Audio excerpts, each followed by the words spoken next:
কৃষ্ণ।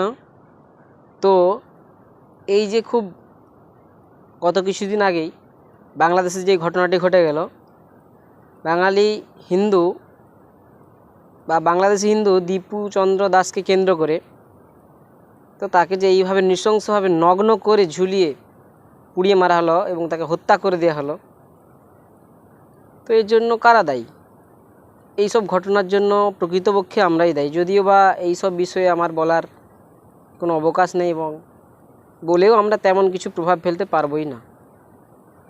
তবুও বলার এটাই কারণ যে আমরা হিন্দুরা আমাদের নিজেদের হিন্দু ধর্মে যারা পালনকারী বা যারা ভক্তি করছে বা যারা মোটামুটি হিন্দু ধর্ম নিয়ে ধর্মকে ভালোবাসে বা ভাইচারাকে পছন্দ করে না, তাদেরকে আমরা হিন্দুরা নিজেরাই তাদের পেছনে লাগি। এটা একটা সবথেকে বড় কারণ। এবং আমরা হিন্দুরা কখনোই আমাদের ধর্মের ব্যাপারে সেন্টিমেন্টেড না বা ধর্মের ব্যাপারে আমাদের অ্যাডিকশানটা নেই। আমাদের কর্মব্যস্ততা ইত্যাদি ইত্যাদি নিয়েই থাকি। এবং আমাদের বর্তমান প্রজন্ম যে কম বয়স থেকে হরিনাম জপ ইত্যাদি বা সনাতন ধর্মকে নিয়ে তারা চলতে চাইছে, তার ব্যাপারেও কিন্তু প্রতিটা বাড়ির যে অভিভাবক তারাও কিন্তু খুবই চিন্তায় নিবিষ্ট হয়ে পড়েন। তো এটাই বলার যে প্রতিটা ব্যক্তি বা প্রতিটি মা বাবারই কিন্তু নিজেদের যে সনাতন ধর্ম বা হিন্দু ধর্মের প্রতি তাদের বাচ্চাদেরকে প্রতিদিন শেখানো উচিত। অন্ততপক্ষে 5 মিনিট কিন্তু ধর্ম নিয়ে শেখানো, তাদের নিজেদেরকে শ্রদ্ধা করা, বড়দের প্রতি শ্রদ্ধা বা আচরণ কিভাবে করবে সেইগুলো শেখানো তো অবশ্যই জরুরি। কেননা আমরা নিজেদের ধর্মের প্রতি আকৃষ্ট না হওয়ার কারণেই কিন্তু অন্যান্য ধর্মেরা আমাদের প্রতি কিন্তু আগ্রাসন দেখায়। আমরা আমাদের নিজেদের ধর্মকে নিয়ে কখনোই সচেষ্ট হই না, সজাগ হই না বা সতর্ক তটস্থ থাকি না। কিন্তু অন্যান্য ধর্মে দেখুন, এই রিসেন্ট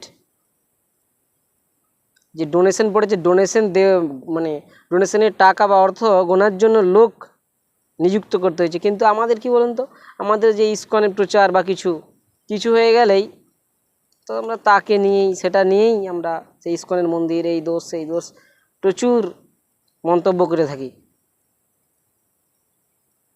তো আমরা হিন্দুরা বা হিন্দু সনাতনীদের প্রত্যেকেরই উচিত এই গত 5 বছর 10 বছর প্রায় অ্যারাউন্ড 20-25 বছরের মধ্যেই কিন্তু আমাদেরকে কিন্তু আমাদের কাজটি করতে হবে। এবং অবশ্যই সবাইকে প্রতিটা সনাতনীদেরকেই তাতে যোগদান করা উচিত। যিনি লিখতে পারেন তিনি লিখে হোক, বলে হোক, বুঝিয়ে হোক, শ্রম করে হোক, যেটা ভালো পারবেন সেটা দিয়েই কিন্তু আপনাকে অবশ্যই সাহায্য করা উচিত। সাহায্য করতেই হবে, নয়তো কিন্তু আমাদের অস্তিত্ব কিন্তু বিপন্ন। এটা কিন্তু মাথায় রাখতেই হবে। অন্ততপক্ষে আপনি কিছু করুন, লিখে বলে বুঝিয়ে, বক্তব্য দিয়ে, গান করে, নৃত্যের মাধ্যমে যে কোনোভাবে। তাও যদি না পারেন চুপ থাকুন। চুপও যদি না থাকতে পারেন কিন্তু দয়া করে যারা এগুলি করছে তাদের পেছনে লাগবেন না, তাদের পা ধরে টানবেন না। এগুলি করলেই কিন্তু আমাদের সনাতন ধর্ম কিন্তু খুব বিপদের মধ্যেই আছে।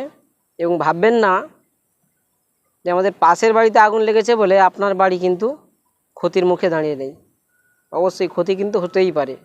তাই জন্যই অন্য কিছু হিংসা বা কাউকে কিছু ভুল বক্তব্য, উল্টোপাল্টা বলা, উল্টোপাল্টা মন্তব্য কিছু করার দরকার নেই। নিজে সজাগ থাকুন, নিজে ভালো থাকুন, নিজে সুস্থ থাকুন, অপরকে সুস্থ রাখুন এবং সজাগ থাকুন। নিজের ধর্মের প্রতি সবসময় দায়িত্ববোধের সাথে নিজের ধর্মের প্রতি বা পাশে থাকুন।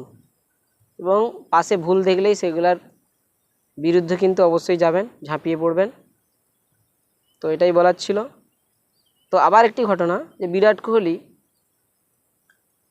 যে কণ্ঠিমালা পরেছে, তো এটা আগে সবাই বলতো যে ভক্তি কেন করব।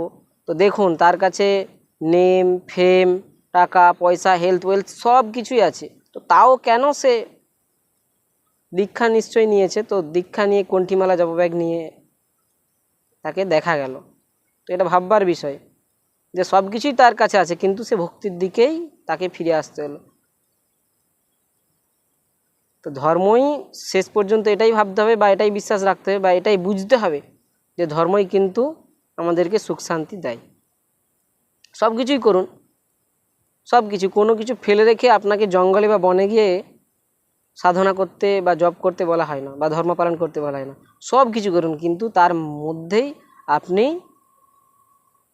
আপনার ধর্মকে, আপনার ভক্তিকে কিছু টাইম দিন বা ভগবানকে কিছু সময় দিন, এবং আপনার দেশের প্রতি আপনি অবশ্যই ভালোবাসা রাখুন, নিজের ধর্মের প্রতি রাখুন, দেশকে সামনে রাখুন, ভক্তি বা ভগবানকে সামনে রাখুন।